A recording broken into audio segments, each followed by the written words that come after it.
Hello all. Wanted to make a quick video to help you with some things in homework 3. I had a request to show you more examples of the quadratic formula.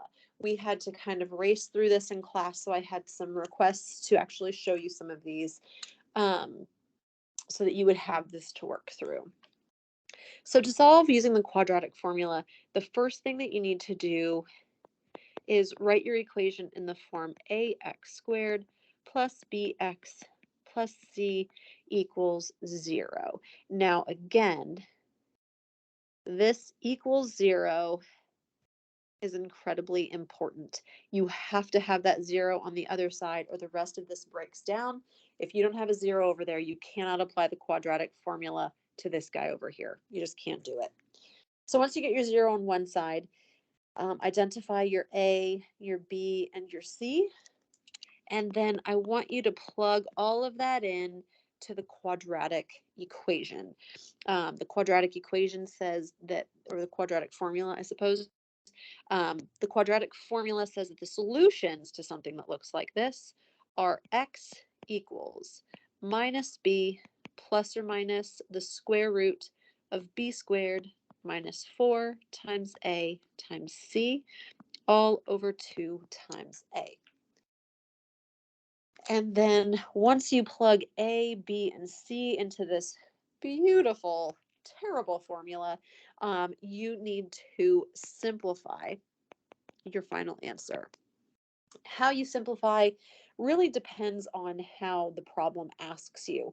Sometimes in ALEX, it will say, keep your answer, give an exact answer, and that means they want you to keep the square root in there and simplify if you can. And sometimes they're going to say, give your answer in decimal form, and they'll tell you where to round. And you'll have to put this whole thing into your calculator. So that's kind of the options for simplifying this, and which one you use is going to depend on how the problem tells you to write your answer. Now, when do you use the quadratic formula as opposed to the other things that we talked about in class? So there's another video on completing the square to help you with that, but you will not be tested on completing the square.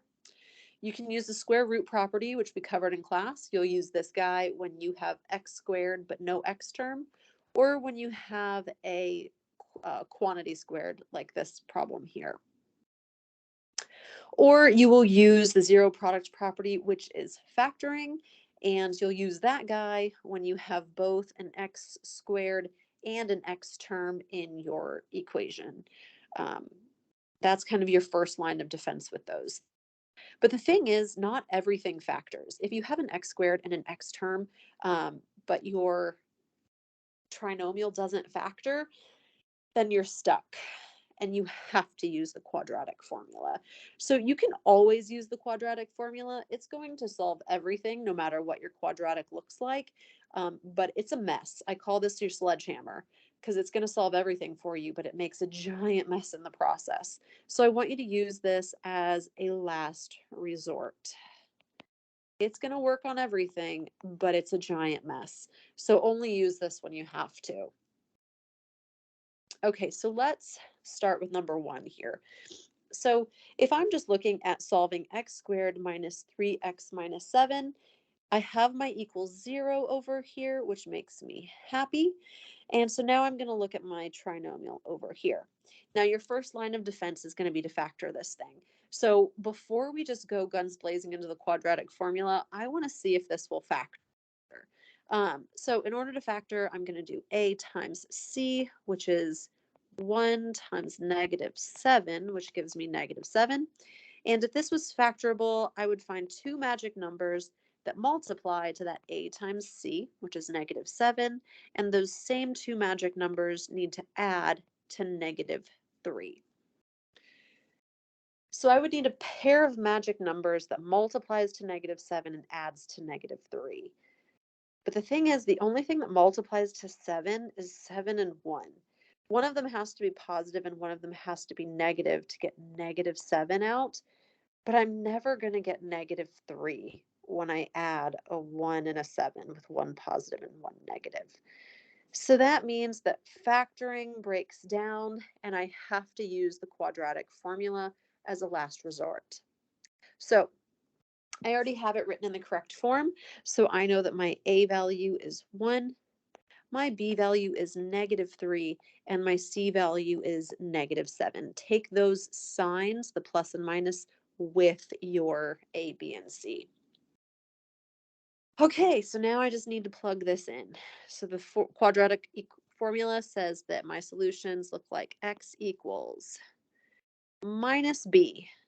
That means minus my b value of -3 plus or minus the square root of b, which is -3, squared, minus 4 times a, which is 1, times c, which is -7.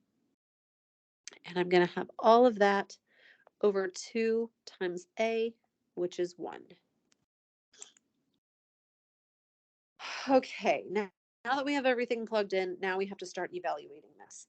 So minus a negative, that becomes a plus. So I have a +3, plus or minus the square root of -3 squared is -3 times -3, which is a +9. And then I'm going to have over here, I'm going to have -4 times 1 times -7, which gives me a +28. And this is all going to be over 2. So then I'm going to have 3 plus or minus the square root of 9 plus 28. That's 37 all over 2. Okay, now here's the point where you would see if your um, radical simplifies it all. 37 is prime. There is nothing that multiplies to 37 other than 37 and 1. So there is no simplifying that I can do there at all. So these are my solutions. And there's actually 2 solutions hidden in here. Your 2 solutions are going to be 3 plus the square root of 37 all over 2. And your second solution is going to be 3 minus the square root of 37 all over 2. So those are your answers. If you were asked to write these in decimal format, then what you're going to do is you're going to have to put this in your calculator. Now, what I want you to do, all of this is over 2. So when you put this in your calculator, make sure that you put parentheses around that numerator. And so I'm going to do parentheses 3 plus the square root of 37, and then end my parentheses on top, divided by 2. And when I do that, I get 4.54138. I'm just going to round it there. So you can put that in your calculator and make sure you get the right thing. And again, if you're not, make sure that you're putting parentheses around these. And for the 3 minus the square root of 37, I get negative 1.54138. Those are my solutions. So which one you enter into ALEKS really depends on what you're being asked for and the format that it wants the answer in. All right, let's do one more of these. Don't do this one. That gives you something, we don't want to deal with that. So let's do number 2 here. All right. So if I want to do this with the quadratic formula, well, this isn't clear to me right now that this is a quadratic. So to start solving, I'm going to distribute that to see what this really looks like. And I'm going to get x squared minus 8x equals 3. So now I can see that this is a quadratic with an x squared and an x term. So if I have both an x squared and an x term, I'm going to move everything over to the left side so I get a 0 on the other side. So I'm going to subtract that 3 from both sides. So I get x squared minus 8x minus 3 equals 0. And now at this point, you might try to factor that. And you would say, well, a times c is 1, right? 1 times -3, which is -3. So I'm looking for two numbers that multiply to -3 and add to -8. The only thing that multiplies to -3 is 1 and 3. One's got to be positive, one's going to be negative. I'm never going to get -8 from 1 and 3. So that doesn't work. This is not factorable. So in that case, we have to go to our sledgehammer. And so we're going to start by identifying our A value of 1, our B value of -8, and our C value of -3. And then we're going to plug that into the quadratic formula. The solutions here look like x equals minus b, that's minus -8, plus or minus the square root of b, -8 squared, minus 4 times a, which is 1, times c, which is -3, all over 2 times a, which is 1. All right. Again, we're going to fight through this. Negative of a negative becomes positive. So then x is going to be +8 plus or minus. Let's see what we have under here. -8 times -8 is a +64. -4 times 1 times -3 is a +12. And then all of that is over 2. Okay, so now let's simplify under here. I'm going to have 8 plus or minus the square root of 64 plus 12 is 76 all over 2. Okay, so 76, I'm going to do a quick factor tree. 76 is 4 times 19. 4 is 2 times 2. And so 76 is going to be 2 times 2 times 19. So I have another video about this, simplifying radicals, but I'm going to have a pair of 2's under my radical, which means when I write this out, to simplify the square root of 76, I'm going to get that 2, right? This pair of 2's here is going to create a 2 on the outside, and then that 19 does not have a pair with it, so it's going to stay underneath the radical. And again, I have another video about that if you aren't sure where I'm getting those numbers from. Okay, so we've simplified the square root of 76 to 2 times the square root of 19. Now, to simplify this, do you notice that there's a 2 in everything on top and bottom? So basically what I'm going to do is I'm going to, you can either divide everything by 2. I like to factor a 2 out of the top.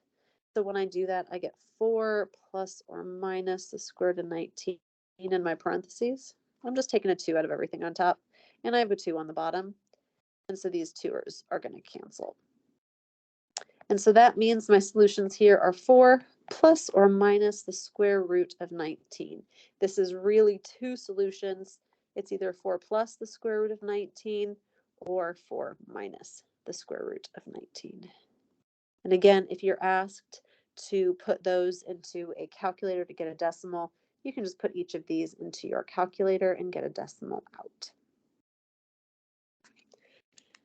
Okay, I hope that helps with the quadratic formula, both using it, simplifying it, and using your calculator. I hope that you have a good time with the quadratics, and I will see you next time.